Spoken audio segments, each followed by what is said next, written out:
Welcome to Akshon Esports. What can I get you today? Street Fighter? An excellent choice. Rocket League? An excellent choice. I don't recommend that one. Super Smash? Anything else I can do for you? Oh? Are you sure? It may be dangerous. Right this way. We keep the special wares in the back. Don't say I didn't warn you.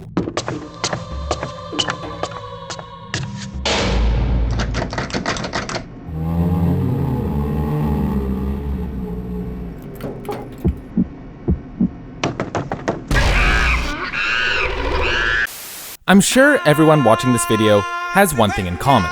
At some point in their life, they've dreamt of being a gorilla. Strong arms, little legs, eat bell pepper. The good life. Now, what if I told you this dream could be a reality? Let's enter a world of pure imagination. A world of Monkey. Gorilla Tag was developed by Another Axiom and released in early access on February 12, 2021. Intended to be a casual VR game, players load in as paraplegic apes and use their arms to swing through various terrain. You can latch on to pretty much anything within reach and use momentum to propel yourself forward. While it may sound clunky, flailing your way up a tree with hairy gorilla arms feels surprisingly natural. The goal of the game is simple. If you're it, tag someone who's not. If you're not it, run. When it released, the game exploded in popularity right out the gate. Gorilla Tag was a great place to hang out with friends, compete with other like-minded primates, or terrorize children for content. Where? But like all great games on this channel, Gorilla Tag has some advanced tech which separates the chimps from the silverbacks. How you move your arms affects your speed, and movement parallel to whatever surface you're grabbing is fundamental for moving fast. You can wall jump between surfaces, hug or pinch walls and trees to ascend upwards, and even run on walls to maintain the high ground. Combine all of these techniques, and you can start juking like a pro. Of course, as with any multiplayer game that goes viral, it didn't take long for a competitive scene to start forming. The main place for a competitive Gorilla Tag is the Discord server, Competitive Gorilla Tag. Here you can make or try out for a team, watch scrims and matches, and compete in seasonal competition. Most games use teams of 3 or 4, with some variation of the following rule set. One team starts as the taggers, the other team are the runners. The tagging team has to tag all of the runners, at which point a timer stops. The roles then switch, and the new taggers try and beat the previous time. Rinse and repeat until one team earns 3 wins. Pretty much all matches are played on the forest map, and the meta has evolved to the point where there are some standard strategies. If you're a runner, get as high as possible at the start of the game.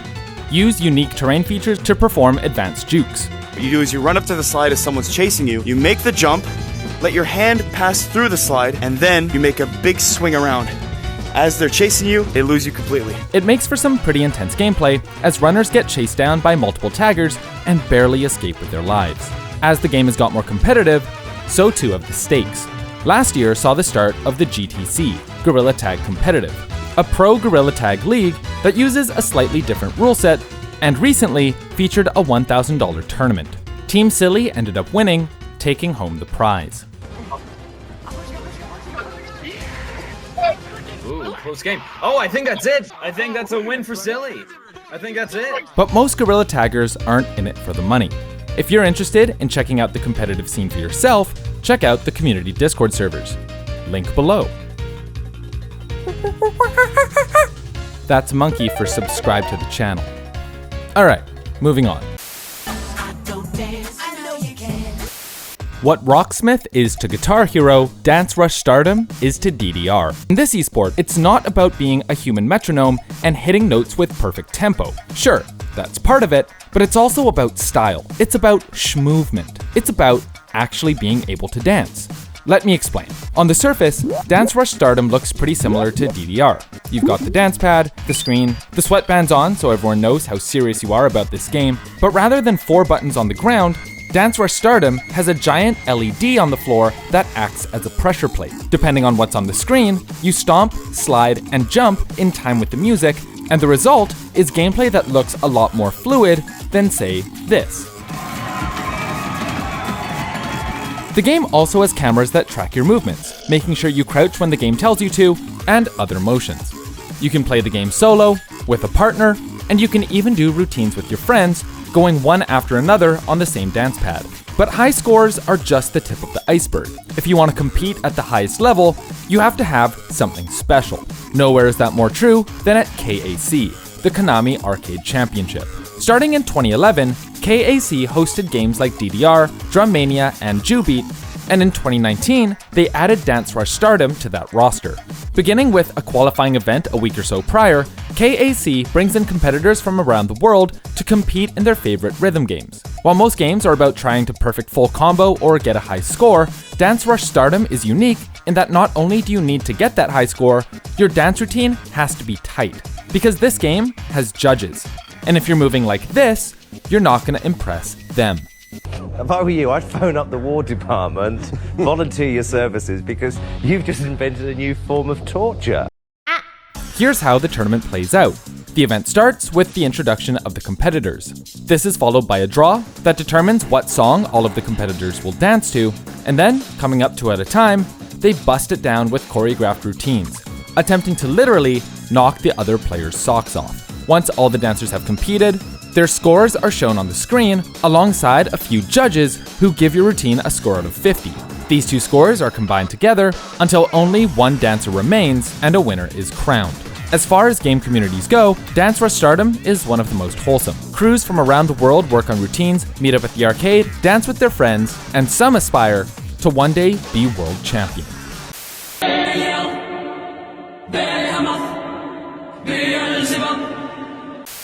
Rounding out today's list is a game that came out before some of you were born. It's heralded as one of the greatest, most replayable experiences in the entire RPG genre and is still played today. Of course, we're talking about Diablo II, released by Blizzard Entertainment in the year 2000, and a game that has had an active competitive scene for more than 20 years. When Diablo II came out, it was met with rave reviews. The vanilla version and its expansion, Lords of Destruction, were among the most immersive and customizable RPGs to ever be put into a video game. You could make all sorts of wacky builds that actually worked and could be used to beat the game. The immense character spec trees combined with near endless itemization possibilities meant that you could play Diablo 2 over and over and over again and not get tired of it. Seeing players frequently starting new characters from scratch eventually manifested in what would become one of the longest running competitive scenes in all of esports. Enter Diablo 2 patch 1.10, which came out on October 28, 2003. This update introduced a new game mode called Ladder, which was basically a leaderboard and functioned much like a competitive season in modern ranked modes. The goal is to start a fresh level 1 character and progress through the game as quickly as possible. To make sure everyone is on equal footing, ladder characters are locked into only interacting with other ladder characters. This means your level 99 Blizzard Sorceress friend won't be able to help carry you through bail runs. Originally, the ladder was meant to be a way for players to get a clean start on the game. It encouraged cooperation and prevented you from running into over-leveled players who earned items through hacks and glitches. But after running the ladder for a few months, Blizzard decided to take it up a notch. On July 7th, 2024, the first ladder reset took place. This moved all Ladder Season 1 characters into the non-ladder pool. So to participate in Season 2, players had to start yet another new character. To spice things up, Blizzard announced an event called When Worlds Collide, a challenge for players to be the first to reach level 99 during Ladder Season 2. After just 5 months, character Tifa's Revenge reached the coveted milestone, getting their sorceress to level 99 and earning themselves a bunch of Blizzard swag as a prize. Over the next few years, the ladder would reset on a somewhat annual basis. Eventually, the game would feature 4 separate ladders, allowing players to roll into Classic, Hardcore Classic, and later Expansion and Hardcore Expansion. Some years, new areas, like Uber Tristram, were introduced, featuring brand new Uber bosses, including Pandemonium Diablo, Uber Baal, and Uber Mephisto. Patch 1.13 on March 23, 2010 marked the start of Season 7, and the start of slightly shorter ladders. From here, there would be 2 ladder resets a year, every year. Even after the release of Diablo 3 in 2012, D2's ladder kept resetting all the way up to Season 27 in December of 2020. This ladder reset would be the last before the release of Diablo II Resurrected on September 23, 2021. Featuring upgraded graphics and ushering in a new generation of players, Diablo II Resurrected was a breath of fresh air for the game. After several months of playing the base game and reliving nostalgia, Blizzard announced the continuation of the ladder, alongside the game's first balance patch in more than a decade.